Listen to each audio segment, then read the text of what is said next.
నమస్తే. ఇన్నాళ్ళు నన్ను సపోర్ట్ చేస్తూ, ఎంకరేజ్ చేస్తూ మీ ప్రేమని నాకు అందిస్తున్న ప్రతి ఒక్కరికి కృతజ్ఞతలు. అలాగే ఈ వీడియో కూడా ఖచ్చితంగా మీకు ఉపయోగపడుతుంది. లైక్, షేర్ అండ్ సబ్స్క్రైబ్ చేసి మీ సపోర్ట్‌ని నాకు అందించండి. అలాగే ఈ వీడియో పట్ల మీకున్న అభిప్రాయాన్ని కామెంట్ సెక్షన్‌లో కామెంట్ చేసి తెలియజేయండి. ఇప్పుడు వీడియోని చూద్దాం. నమస్కారం. రేపటి విశిష్టతను ఒకసారి చూద్దాం. రేపు 25వ తారీఖు ఫిబ్రవరి నెల 2024వ సంవత్సరం ఆదివారం. శ్రీ శోభకృత్ నామ సంవత్సరం ఉత్తరాయణం శిశిర ఋతువు.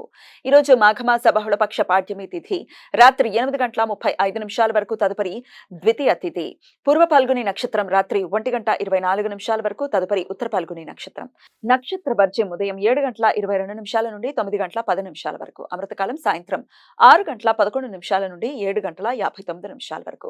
హైదరాబాద్ ప్రాంతం వారికి రేపు సూర్యోదయం ఉదయం 6:38 సూర్యాస్తమయం సాయంత్రం 6:21 చంద్రోదయం సాయంత్రం 7:06 చంద్రాస్తమయం ఉదయం 7:08 దుర్ముహూర్తం సాయంత్రం 4:47 నుండి సాయంత్రం 5:34 వరకు. అభిజిత్ ముహూర్తం మధ్యాహ్నం 12:06 నుండి 12:53 వరకు. రాహుకాలం సాయంత్రం 4:53 నుండి 6:21 వరకు. గుళిక కాలం మధ్యాహ్నం 3:25 నుండి సాయంత్రం 4:53 వరకు. యమగండ కాలం మధ్యాహ్నం 12:29 నుండి 1:57 వరకు.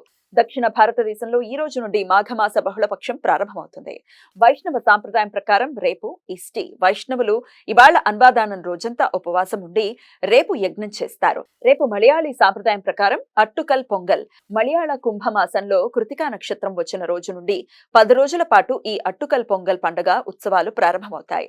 9వ రోజు పూర్వ పాల్గొని నక్షత్రం ఉన్న రోజున కేరళలోని అట్టుకల్ భగవతి అమ్మవారి ఆలయంలో ఘనంగా ఉత్సవాలు జరుగుతాయి. ఈ రోజు భక్తులు అత్యంత భక్తి శ్రద్ధలతో ప్రత్యేక పొంగలి పొంగించి భగవతి అమ్మవారికి నివేదన చేస్తారు.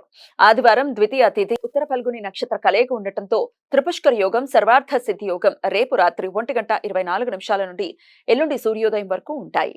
ఈ యోగ సమయాలలో చేసే ప్రతి పని జీవితంలో మరలా 3 పర్యాయాలు చేయాల్సిన సందర్భాలు ఏర్పడతాయి. అందువలన ఈ సమయంలో ఎటువంటి తొందరపాటు, అశుభ నిర్ణయాలు తీసుకోకుండా జాగ్రత్తలు తీసుకోవాలి.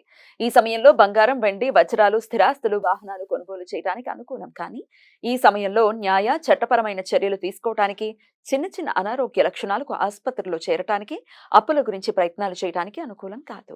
ఈ సమాచారాన్ని మనకందించిన వారు మేడికొండూరు విశ్వనాథ్ ప్రసాద్ గారు. ఆయనకు కృతజ్ఞతలు తెలియజేస్తూ నారాయణ స్మరణతో సమస్త సన్మంగళాని భవంతు. నమస్కారం.